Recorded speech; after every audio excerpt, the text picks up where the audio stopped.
Bonjour à toutes et à tous, j'espère que vous allez bien aujourd'hui. On se retrouve pour les premiers huitièmes de finale qui opposent donc la Suisse à l'Espagne, qui pourra donc affronter soit les Pays-Bas, soit l'Afrique du Sud, et le Japon contre la Norvège qui eux pourront affronter soit les États-Unis, soit la Suède. Donc bon, il y a déjà quand même des favoris qui ressortent. La bonne nouvelle, c'est qu'aujourd'hui, il y aura une deuxième vidéo avec des pronostics Ligue 2. Voilà, demain, c'est la première journée Ligue 2. Donc, si ça vous intéresse, n'hésitez pas à vous abonner. Alors, on commence avec la Suisse contre l'Espagne. Alors, la Suisse, c'est leur deuxième participation et c'est leur deuxième huitième de finale. À savoir que là, ils ont passé en huitième en encaissant 0 but. C'est la deuxième équipe, je crois, qui fait ça cette année. Voilà, 0 but. Le problème, c'est que comme vous pouvez le constater, elles ont également beaucoup de mal à marquer. Du côté de l'Espagne, alors elles ont déjà connu les huitièmes en 2019 où elles avaient été malheureusement éliminées. Alors ça se passait bien pour elles jusqu'à leur défaite, clairement contre le Japon, 4 buts à 0. C'est assez compliqué.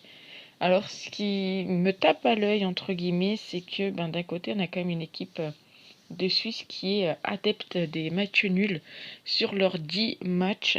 Là, vous voyez déjà sur 5, mais sur leurs 10 matchs, 7 matchs nuls, une victoire, 2 défaites. Du côté de l'Espagne, voilà, je me suis renseigné également, voir si c'était quelque chose qui leur arrivait souvent. Eh bien, nous, on a 8 victoires, 2 défaites. Donc, clairement, on n'a pas de, pas de match nul du côté des Espagnols sur leurs 10 derniers matchs. 2 défaites contre le Japon et contre l'Australie. Alors les deux équipes se sont déjà affrontées, je ne sais pas si on va le voir ici, oui, avec donc 2 victoires de l'Espagne et une victoire de la Suisse. Là où ça peut être sympathique, c'est que lorsque il y a à peu près des joueuses qui sont également présentes, il y en a qui ressortent du lot et notamment les attaquantes. Donc je me dis pourquoi pas tenter ça. Mais voilà, j'ai également fait d'autres petites recherches et sur les 6 matchs de Coupe du Monde du côté espagnol, 6 fois les deux équipes n'ont pas marqué et c'est la même chose pour les Suissesses. Donc même si c'est un match de huitième de finale, j'ai envie de tenter le fait que non, les deux équipes ne marqueront pas et c'est coté à 1,52. Ensuite, on va quand même partir sur un pronostic de buteuse, tout simplement. Il y a Bacham et donc Hermoso qui sortent un peu du lot, qui en tout cas ont déjà marqué respectivement contre l'une ou contre l'autre nation. Donc pourquoi pas combiner tout ça, surtout qu'en plus, je viens de voir que Bacham, ils sont quand même... ils ont mis quand même une grosse cote.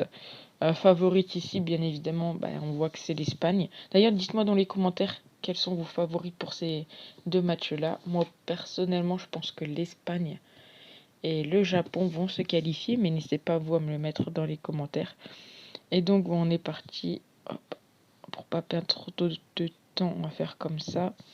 Alors, Mozo et Bacham, c'est coté à 1,93. Et enfin, il y a un autre pronostic que j'ai envie de tenter sur ce match-ci. Alors, il me semble que c'est dans les buts. Et c'est tout simplement le fait que... alors, attendez, où ça se trouve? L'Espagne marque dans chaque mi-temps, c'est coté à 2,23. Du côté espagnol, en tout cas, un but en première mi-temps, c'est quelque chose qui passe très souvent. Donc, pourquoi pas le tenter? Un but dans les demi-temps des Espagnols, en sachant qu'elles sont favorites pour ce match.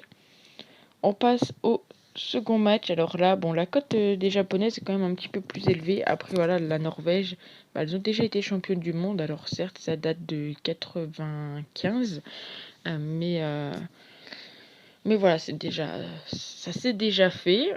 Et là, donc, ça sera pour affronter soit la Suède, soit les USA. Bon, le Japon, on sait, je vous l'avais dit dans les vidéos précédentes, c'est leur objectif d'être championne du monde. Ils ont déjà également été championnes du monde. Alors si on regarde un petit peu Voilà, les petites informations que j'ai pu trouver, meilleure forme autonome du Japon, 3 victoires sans encaisser de but. On est sur 6 victoires et 4 défaites sur les 10 derniers matchs. Du côté de la Norvège, on est sur 2 victoires seulement, 4 nuls, 4 défaites. Et le point positif des Norvégiennes, c'est qu'elles ont fait 5 victoires contre des nations asiatiques. Donc à chaque fois qu'elles ont affronté une nation asiatique sur les derniers matchs, en tout cas, eh bien elles ont pu prendre 5 victoires. On sait bien évidemment que contre ce match-ci, ils seront outsiders et on ne sait toujours pas si leur attaquante phare, à savoir Ada Egerberg, sera disponible pour ce match-ci. Les deux équipes se sont également déjà affrontées. Moi en tout, j'ai 6 victoires pour le Japon, 1 victoire pour la Norvège et leur seule victoire. Donc c'était en 99, soit juste après avoir été championne du monde en 95. Là également, ce qu'on voit, c'est que très souvent dans les matchs de Coupe du Monde, etc., il n'y a pas forcément énormément les deux équipes qui marquent.